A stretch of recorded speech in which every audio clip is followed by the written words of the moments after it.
أعوذ بالله من الشيطان الرجيم. بسم الله الرحمن الرحيم.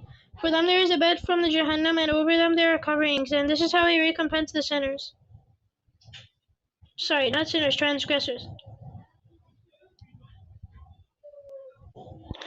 And those who believe and do good deeds, Allah does not obligate anyone beyond his capacity. They are the people of paradise, they shall remain there forever. The third verse 42 mentions those who dutifully follow divine injunctions, as they are the people of paradise, and there they shall live forever. Injunctions of the Sharia, consideration of convenience, but along with the conditions set forth for such people that they believe and do good deeds, said there in all mercy was Allah does not obligate anyone beyond his capacity. The purpose is to emphasize that good deeds, which is a condition for entry into paradise, is really not something so difficult as would be beyond the ability of a man or woman. In fact, Allah Ta'ala has made the injunctions of the Sharia flexible and easy in every department of life. Leaves and concessions have been granted in every injunction, keeping sickness, weakness, travel, and other human needs under consideration.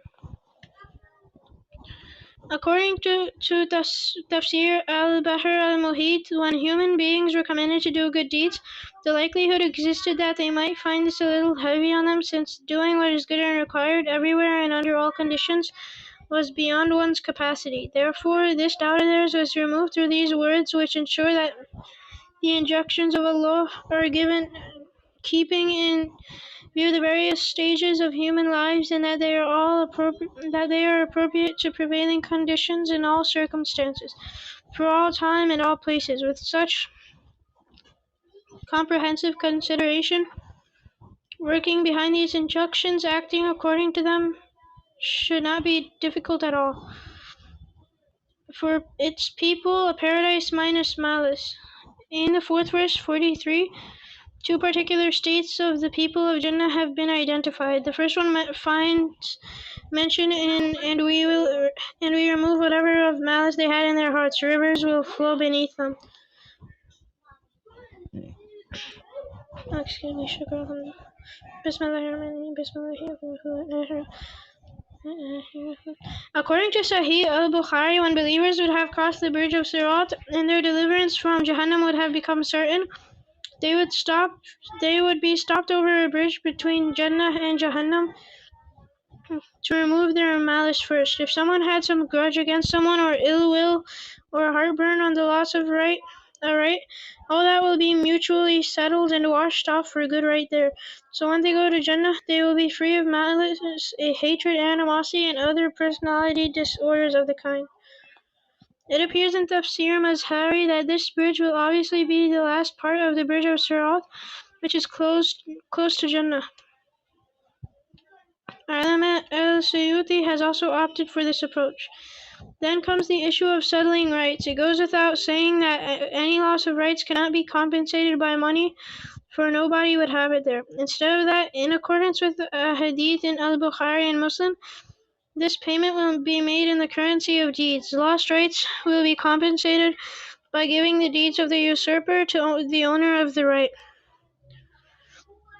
And should it be that no more deeds are left with this person and there remain other rights which still have to be settled, then the sins of the owner of the unsettled right will be transferred to the account of the usurper of the right. In a hadith, Rasulullah ﷺ has called the person who did good deeds in his worldly life but remained negligent of the rights of people the greatest pauper. For as a result of this neglect, he lost all good deeds and stood there empty-handed. In this hadith narration, what has been described is but a general rule governing the fulfillment of rights and avenging an injustice inflicted. I think it meant inflicted, but it is not necessary that everyone has to face this situation.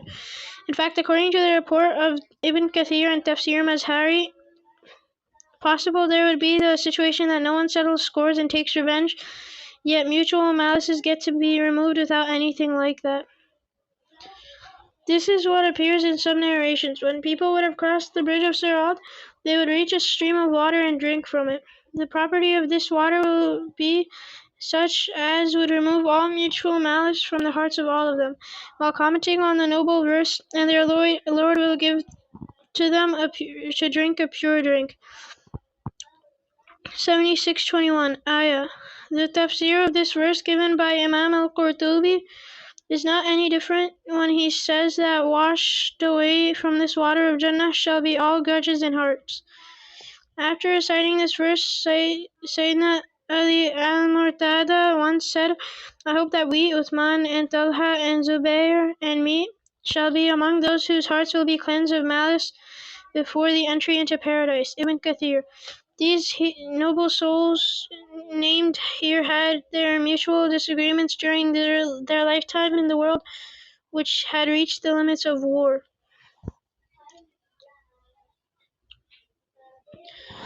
The second state of the people of Jannah described in this verse is that on their arrival in Jannah, they will express their gratitude to Allah Ta'ala and that He guided them towards Jannah and made it easy for them to reach there. They will say that had the grace of Allah not been with them, they would have never dared reach there.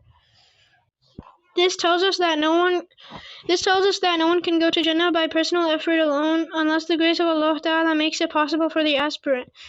The reason is that even this effort itself is not within one's control. That too comes through the grace and mercy of Allah Ta'ala alone. The grace and mercy of Allah Ta'ala alone.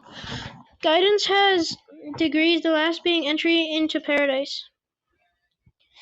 Imam Raghib al-Isfahani, who has explained hidayah or guidance in a comprehensive manner as it appears in the Holy Quran, has said that guidance is a popular term, but it has different degrees. The truth of the matter is that guidance is another name of finding the way to reach Allah Ta'ala.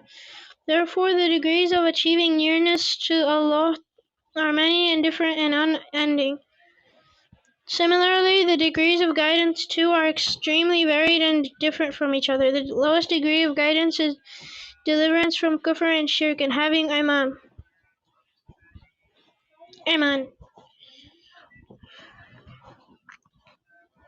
One on this degree of guidance has his or her orientation changed away from the path of error towards Allah. Then there is the distance between Allah Ta'ala and His servants.